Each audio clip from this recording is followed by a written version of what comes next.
Assalamualaikum warahmatullahi wabarakatuh. Waalaikumsalam. Khabar DJ? Sihat-sihat. Baik ya. Bertemu kita kembali dalam rancangan dalam frekuensi dalam SoundCloud semua ada. Okey. Tui SFM Bukan sekadar sembang kencang, tapi lebih kencang. Ada yang lupa. Berhati dah ni. Okay, di pagi yang indah ni Alhamdulillah. Alhamdulillah. Kita buat Pagi-pagi selalu indah. Okey.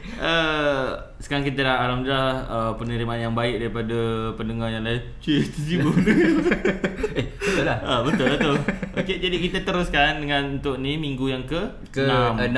Okey, minggu yang ke-6. Moderator kita hari ni orang lain dah. Orang lain lah. Moderator semua DJ juga. Okey, nak buat apa hari ni? Hari ni tajuk kita adalah usrah bukan segala-galanya. Silap. Apa lah? Tajuk Usrah Usrah punya matlamat. Okey. tapi bukan matlamat. Bukan matlamat. Alright. Tapi lebih kurang lah macam Jadi Afiq saya cakap tadi. memandangkan saya adalah moderator, so saya ambil flow lah. So mulakan Farizwan. So kita mulakan dengan Farizwan. Sila ceritakan apa sebenarnya yang kita nak sampaikan dalam tajuk ni. Okey, sebab ni idea Farizwan kan. okey, ya. Bukan tak ada brainstorm ke? Tajuk ni insyaAllah kita semua akan kupas lah pasal apa ni, Mentality kan. Mentality orang, mentality kuat-kuat, mentality mereka kat luar sana, pelajar-pelajar, mahasiswa-mahasiswi ataupun orang yang ikut lah proses dalam usrah ni. Bagaimana usrah ni main peranan yang sebenarnya. Okey, dan bagaimana pula ada yang tersalah tafsir tentang usrah ni, sehingga dikatakan ia adalah satu matlamat. Sedangkan ia berbeza. Kita akan kupas lah. Nampak pendengar-pendengar kat luar sana dia macam apa ni, aku budak usrah kot. Rasa macam tak betul lah. Ada, kita bukan budak usrah. Okey, Afiq, itu je lah pada saya. Tapi apa yang cuba kupas sikit. Apa sebenarnya matlamat tu macam mana? Macam mana boleh jadi matlamat tu? Itu lah Farizwan tiba-tiba nak tajuk ni. Lepas tu dia tak brief kan. Itulah. Okay. Apa yang so, apa yang dikatakan sebagai usrah tu matlamat ialah apabila sebahagian daripada kita yang mengikut proses dakwah dan tarbiyah ini melihat bahawa usrah itu sahajalah medium ataupun wasilah untuk menyampaikan dakwah. Faham tak? Dia umpama kita jadikan usrah ni segala-galanya. Usrah punya kan, maksudnya sebahagian, bukan semua, sebahagian mereka di luar sana mengatakan usrah ni adalah segala-galanya. Kira menyelesaikan masalah, untuk berkongsi apa semua dan sebagainya kan. Kira macam ni lah. Macam jom buat dakwah. So apa yang korang boleh buat? Mesti diorang akan fikir usrah saja. Tanpa melihat bahawa banyak lagi jalan-jalan yang sebenarnya mereka boleh buat yang tidak melibatkan usrah dahulu, dan melalui proses tajmid dan lain-lain yang lebih dekat untuk kita lebih senang untuk kita tarik sikit demi sikit orang di luar sana, baru dia join usrah. Macam tu lah. Contoh saya bagi macam apa ni, kita bertanya kan, apa masalah umat sekarang ni, apa semua. Ni yang pernah kami kita buat lah. Okey, sebelum ni kan kita ada buat program. Jawapannya, mereka perlukan usrah, mereka perlukan usrah. Kita perlu cari jalan yang terbaik untuk mengajar orang datang ke usrah semua dan sebagainya.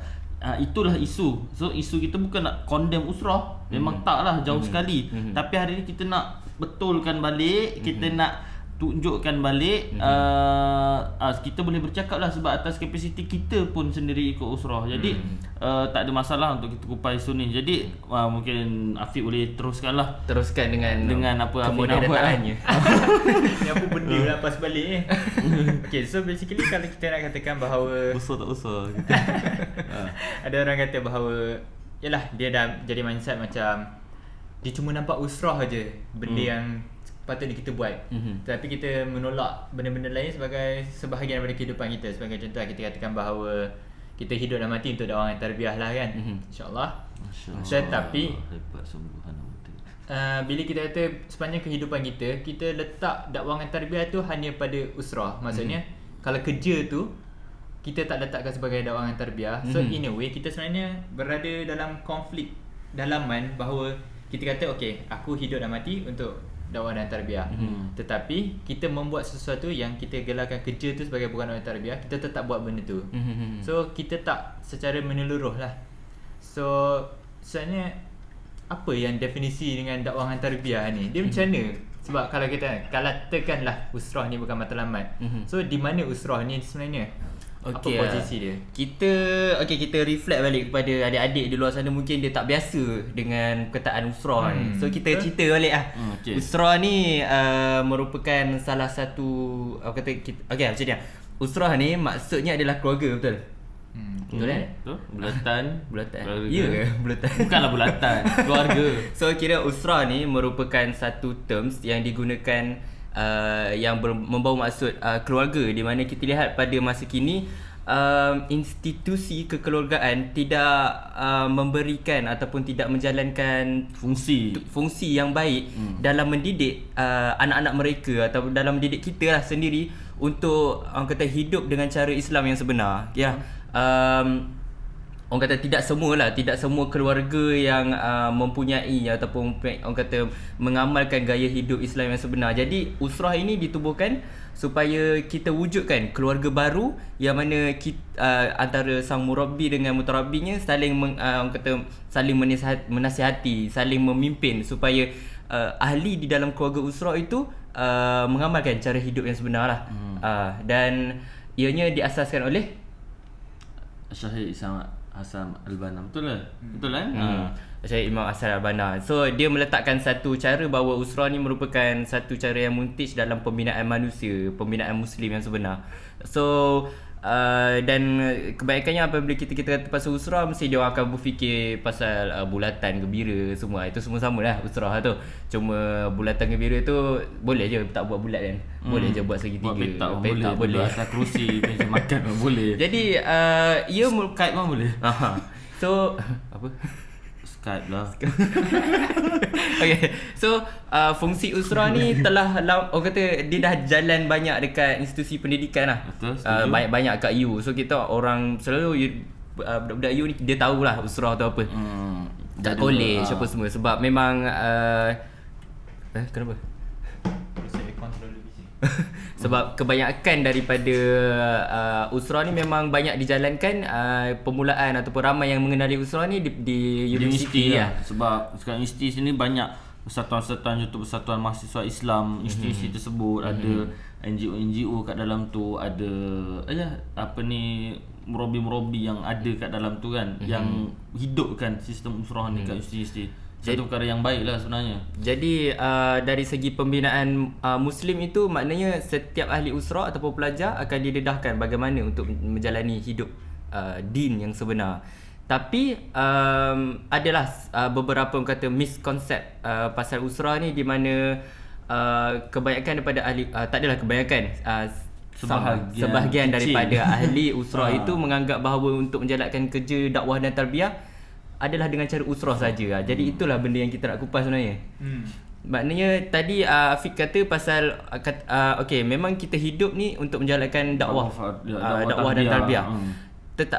Tapi apabila mindset mereka dia fikir pasal usrah saja kan, Afiq kata tadi usrah saja sebagai satu medium untuk dakwah. Jadi adakah perkara lain yang mereka buat seperti contoh main bola petang-petang ataupun pergi kerja, study, itu bukan salah satu daripada dakwah. Jadi dia memang bercanggah lah. Jadi kata individu tu sendiri perlu memahami apa itu dakwah sebenarnya. Kira dakwah adalah menyampaikan dan mengajak manusia kembali ke jalan Allah Subhanahu Wa Taala, dan untuk mengajak kembali manusia-manusia ni kepada Islam. Betul. Tidak semestinya dengan membawa usrah, tapi dengan benda yang lain lah. Banyak lah sebenarnya, terlalu banyak caranya.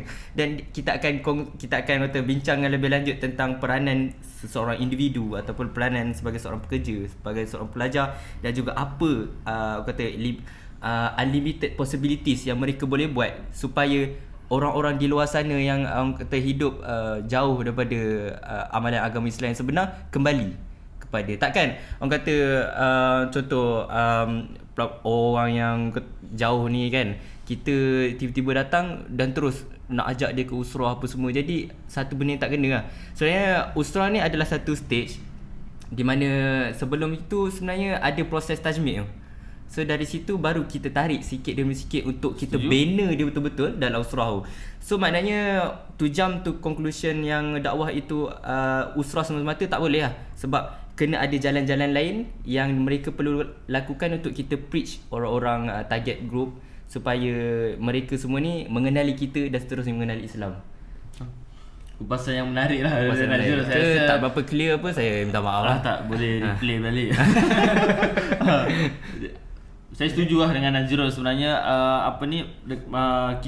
Kita wujudkan satu medan tajmid sebenarnya sebelum kita ikut sistem usrah itu sendiri tau. Perlukan suatu alternatif atau satu medium atau satu wasilah yang lain, okey, yang lebih mudah untuk kita pitch dekat ni lah target group yang macam Nazirul cakap tadi.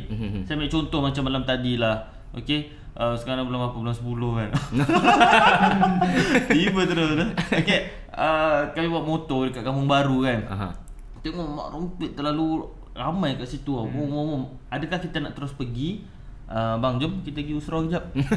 Agak-agak lah pendengar sekalian kan. Dia nak ikut ke? Secara logiknya normal, adakah dia nak ikut?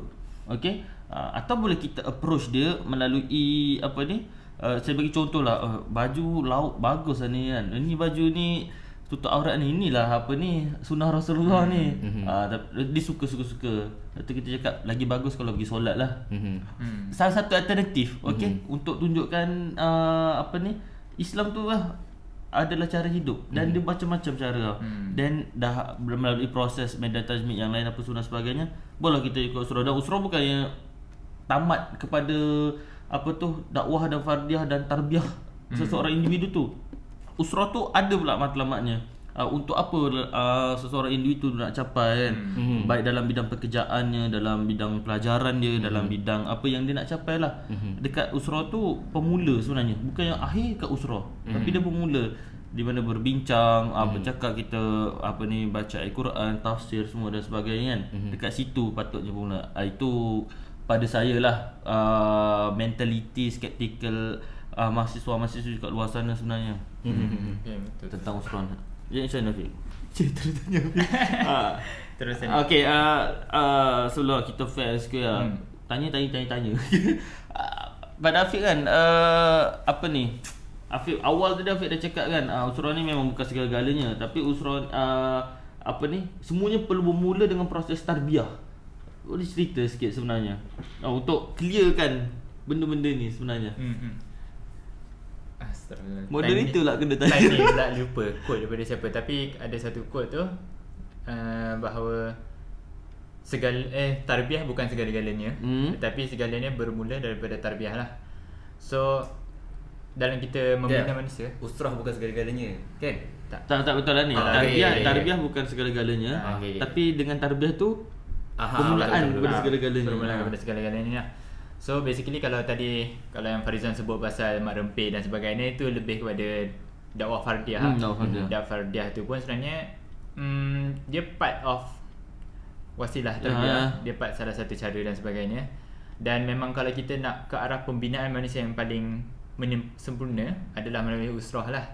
Tapi yang nak disentuh dalam isu kali ini adalah bagaimana kita terlalu sebagai fokus pada usrah dari perspektif di mana kita melihat bahawa kita akan menawan dunia ni, menjadikan contoh kita ada maratib amal, iaitu peringkat-peringkat kejayaan dan sebagainya, iaitu yang last sekali adalah Islam menjadi petunjuk kepada semua, Islam menjadi cara hidup kepada semua tu. Jadi untuk sampai ke sana, ada orang bila kita katakan bahawa usrah adalah matlamat, bahawa kita melihat bahawa Ustazatul Alam tu adalah bila semua orang masuk usrah. Jadi interaksi kita dengan orang lain, contoh kita jumpa non-Muslim, kita terus nak bawa dia ke usrah, itu adalah salah lah. Tapi kalau contoh kita jumpa mak rempit kan, seperti tadi, bukan first dengan cara dia untuk masuk usrah, tapi ada cara-cara lain. Ada orang mungkin dia tak selesa dengan usrah dan sebagainya, tetapi dia selesa dengan gerakan kita dan dia yakin. Sebab itulah kita katakan bahawa kalau Syekh Ahmad Rashid dalam buku Muntalaq disebutkannya adalah bahawa kita tak perlukan semua orang untuk masuk ke dalam Islam ni. Tetapi yang perlu dibuat adalah kita dah cukup orang-orang baik ni untuk kita bangkitkan semangat ni, kita tunjukkan jalan kerja dan sebagainya. So Ustazatul Alam yang dilihat adalah bukan semua orang masuk Islam, Sebab in a way kalau ikut sirah pun tak semua orang masuk Islam waktu Madinah tu, tetapi dia adalah kerajaan Islam kan. Kemudian tak semua orang masuk usrah juga. So untuk menempelak orang-orang yang tak join usrah dan sebagainya, orang yang nampak usrah sebagai matlamat, dia akan menempelak oh kau tak join usrah, kau lebih hina. So ni adalah perspektif yang salah lah.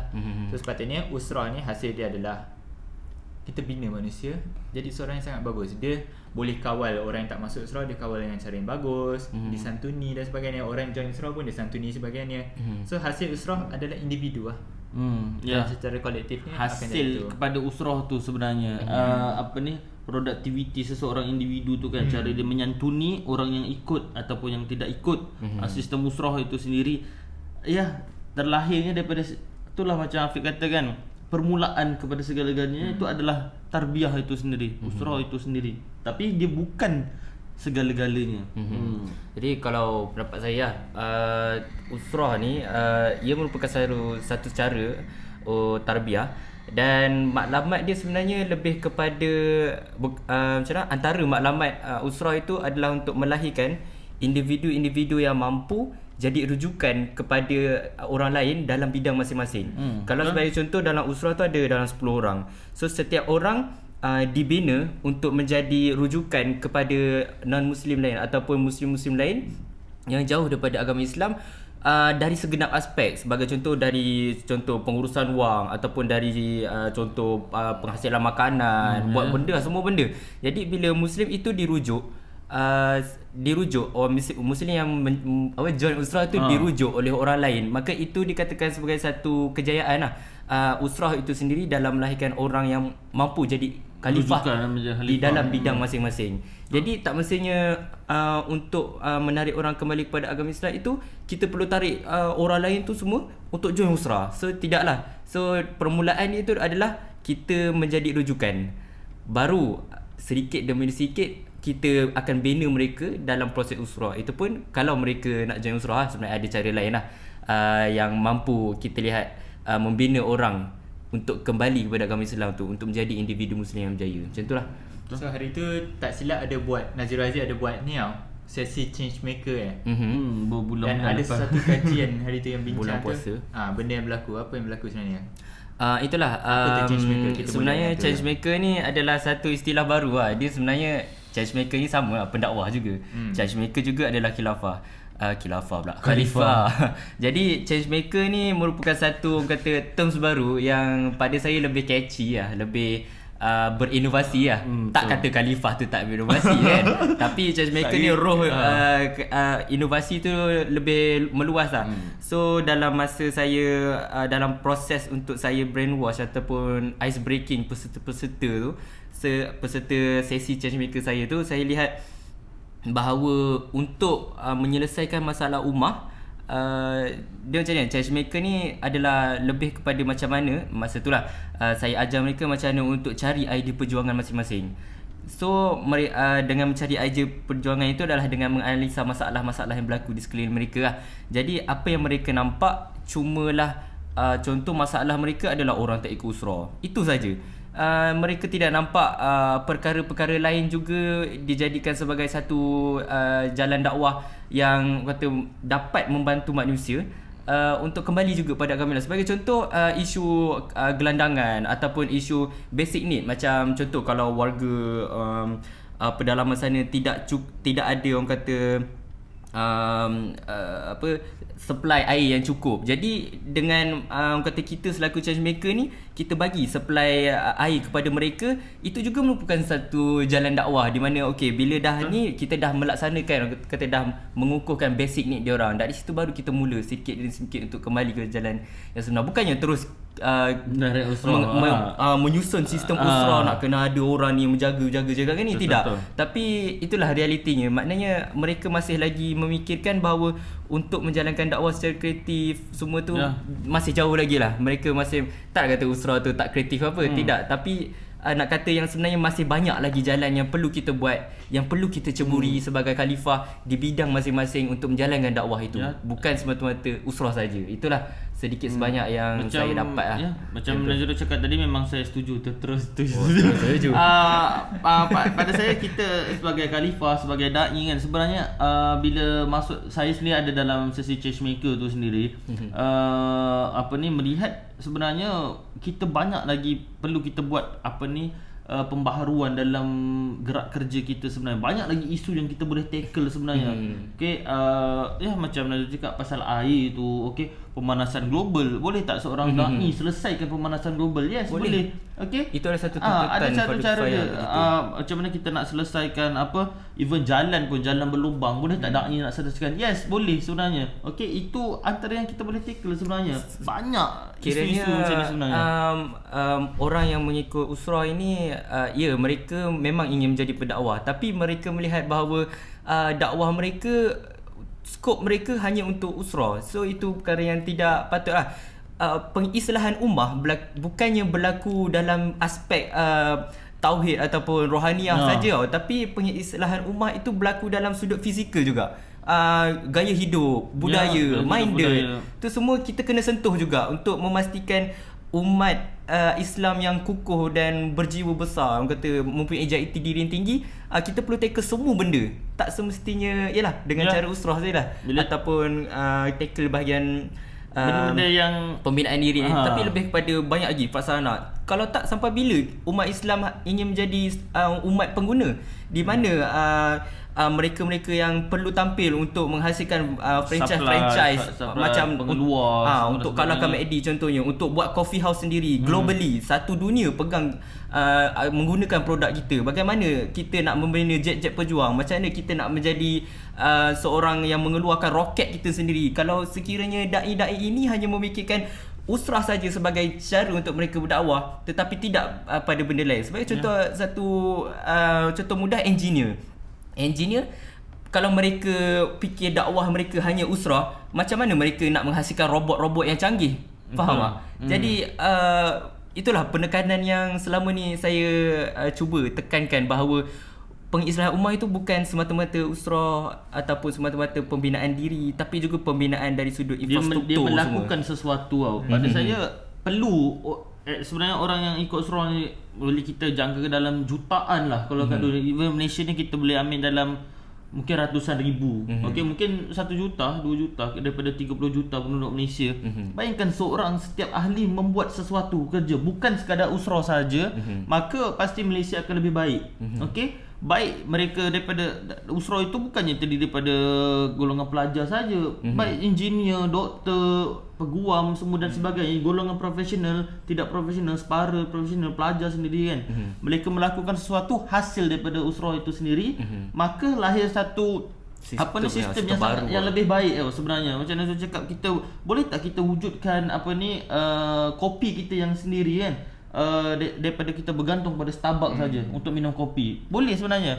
Boleh tak kita nak wujudkan satu kedai makan burger, okey, french fries ke yang macam McD? Boleh sebenarnya. Kita ada pakar pemakanan, kita ada orang yang tahu masak, kita ada orang yang boleh design itu semua ini dan sebagainya, tapi tidak bergerak. Masalahnya adalah mereka tidak bergerak.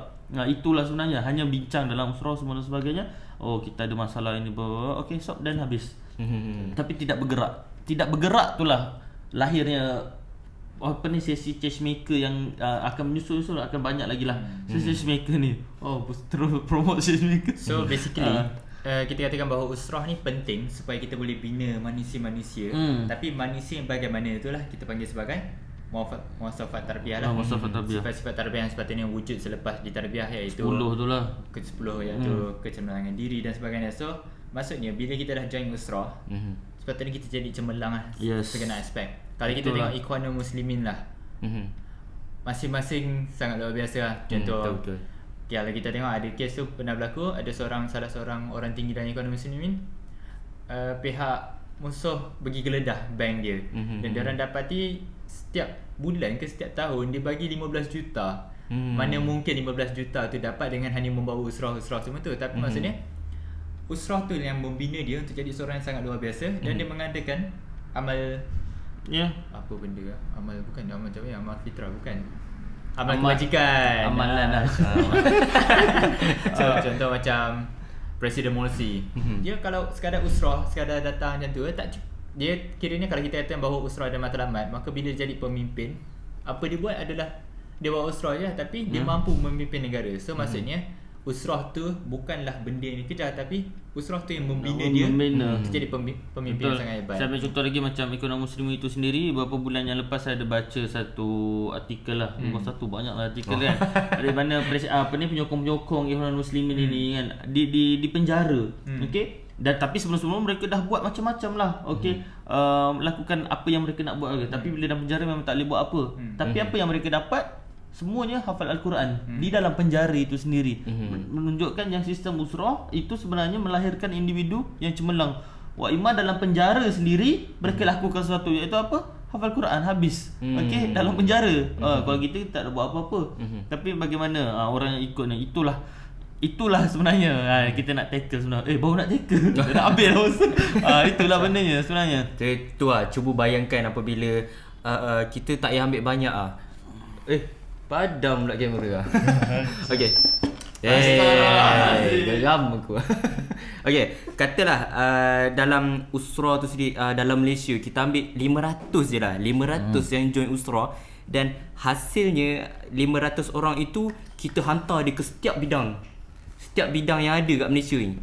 Peguaman, account, business, semua benda lah. Architecture, engineering, filming. Bayangkan 500 orang conquer 500 bidang, apa akan jadi? Maknanya di Malaysia tu sendiri orang Islam dijadikan rujukan. Yes. Dan dari situlah proses untuk orang kata orang lain ataupun muslim lain merasa izah kepada Islam tu akan timbul. Dan dari situlah mereka orang kata akan mengorak langkah dengan lebih lah untuk mengenali Islam yang lebih dekat. Macam tu lah.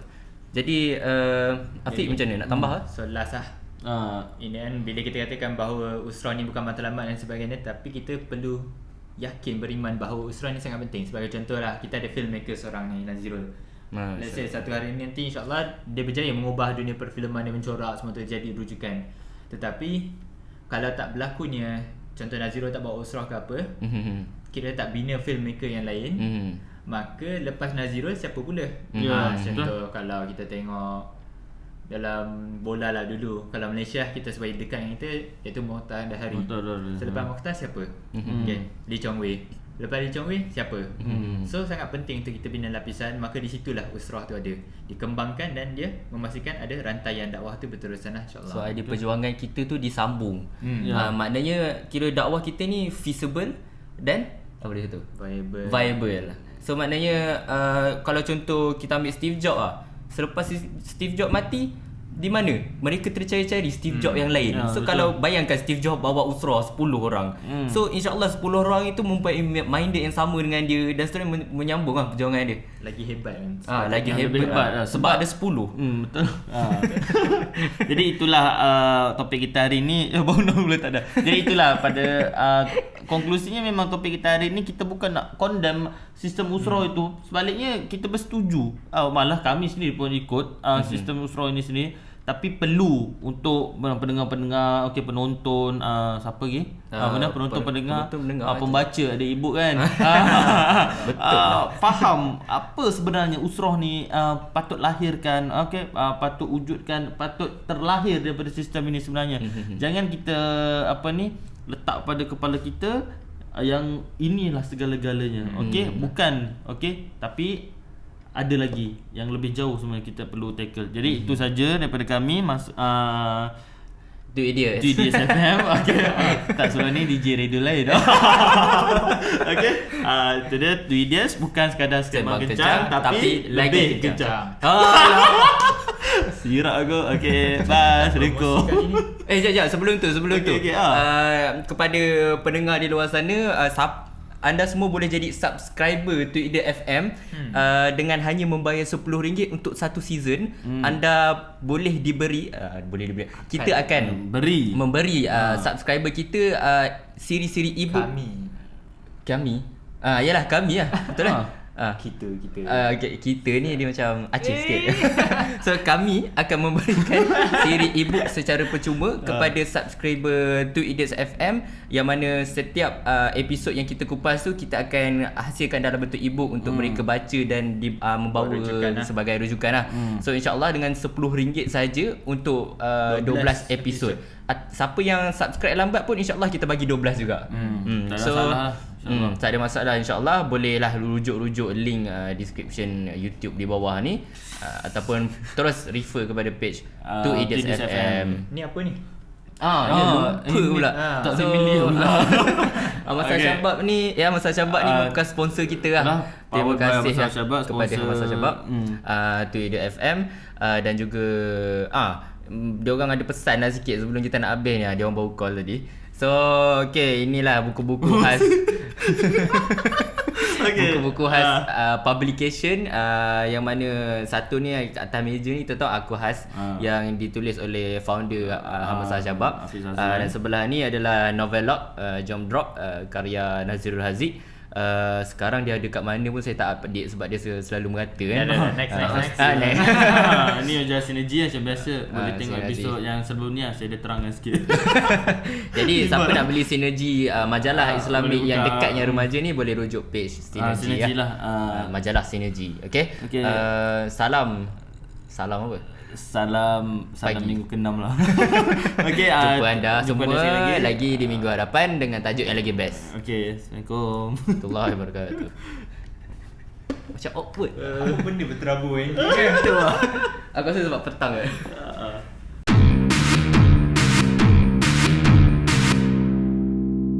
Two Idiots FM, powered by Hamzah Syabab and sponsored by Colour Lab Enterprise.